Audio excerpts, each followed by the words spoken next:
Hey everyone! In today's little episode, we will be exploring the ancient Egypt civilization. Remember all the huge pyramids, cool mummies, and powerful pharaohs like Hatshepsut?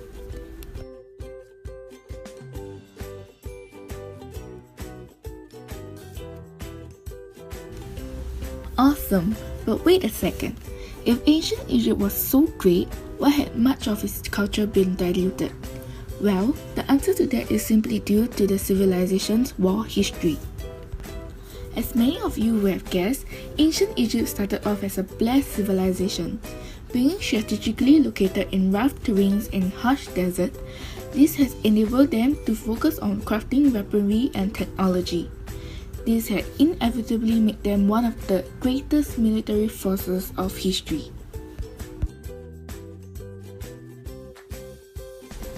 However, despite starting off as one of the greatest civilizations, ancient Egypt was still susceptible to foreign invasion. In this video, we will be focusing on three foreign conquests, which were the Nubian, Persians, and the Macedonian conquest starting from 728 BCE. This was when the Nubian king Pi conquered Egypt. So let's begin. The Kingdom of Nubia came to existence during the time of Egypt's Old and Middle Kingdom, from 2686 BCE to 1650 BCE. The Nubians were Egypt's neighbors and often exploited for their wealth in gold, incense, and ivory.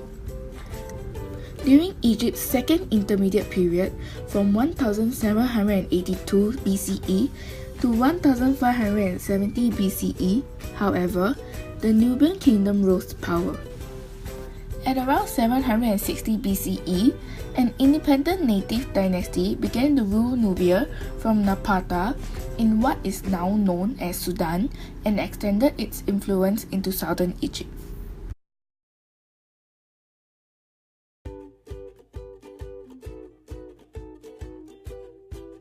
The Nubians only ascended their rule upon Upper Egypt during the Third Intermediate Period. In 729 BCE, ancient rulers Namlot and Tefnakht allied to extend their power upon Upper Egypt. Perceiving their intentions as a threat to his independence, King Pia went against the alliance and was ultimately successful. In 728 BCE, he also became the first Nubian king to have ever ruled over Egypt.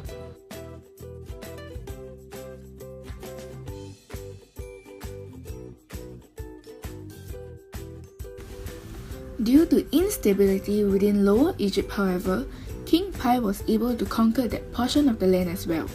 Unfortunately for him, his rule lasted only for less than a century, with the Nubians getting themselves taken over by the Assyrians, making the Nubians the last dynasty of the Third Intermediate Period of ancient Egypt. Moving on about a century later, we have the Persians. Around the year 525 BCE. Now this is an interesting story. According to Herodotus, the Persian king Cambyses II had requested for the pharaoh Amasis II's daughter's hand in marriage.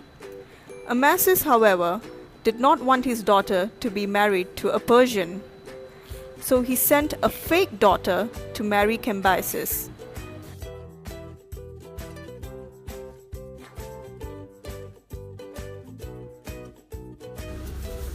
Learning this cunning plot from his newly wedded wife, aka fake daughter, Cambyses was enraged at the pharaoh.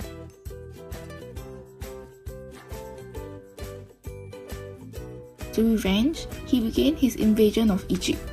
Interestingly enough, Amasis died before Cambyses could even invade Egypt, and his son Psamtik III was quickly ascended to the throne.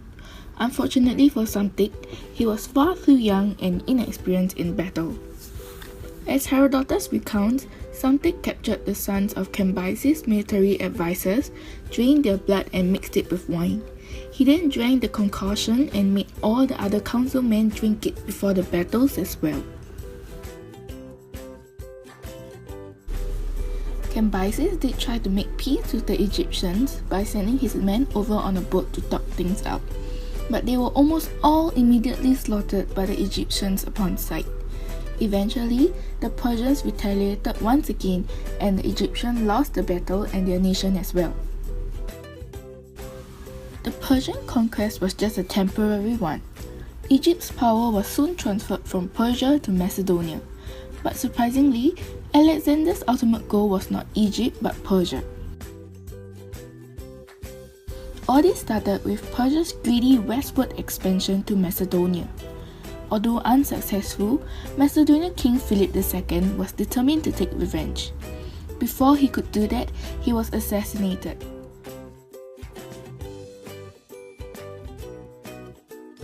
Alexander took over and continued the battle against Persian King Darius through Egypt as he fled.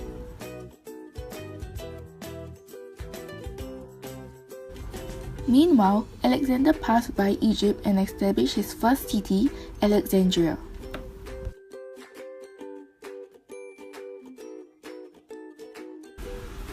Although he's not an ideological tyrant, Alexander still exploited Egypt's resources like any other conqueror. Being only fascinated with Egypt's geographical location and their pharaoh's close connection with god Amun, he did not force his religion and ideology through. He merely attempted to advocate certain values, but on the condition of continuous food and troop funding.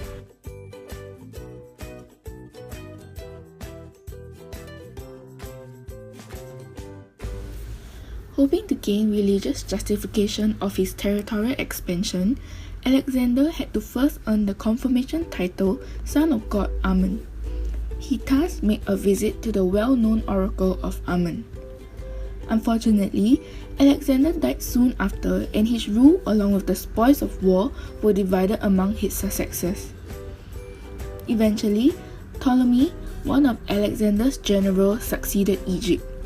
The invasion of the Macedonians, who were sometimes referred to as the Greeks, ultimately ended the ancient Egyptian civilization. Well, with all that has been said thus far, we hope that all of you can see that despite being one of the greatest civilizations in the world, even ancient Egypt could not stop the invasion of foreign forces. At times, it was due to internal rivalries. At others, it was simply a result of plain arrogance or uncontrollable external influences.